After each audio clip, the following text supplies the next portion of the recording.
You ask Tiger to solve. This deals with linear equations with one unknown.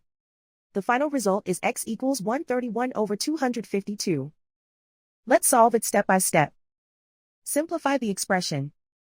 Find the lowest common denominator.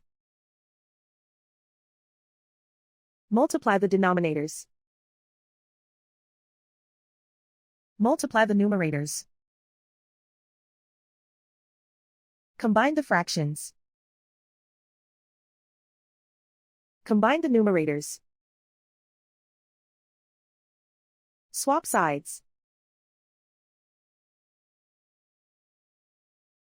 Isolate the x. Divide both sides by 7. Simplify the fraction. Simplify the arithmetic.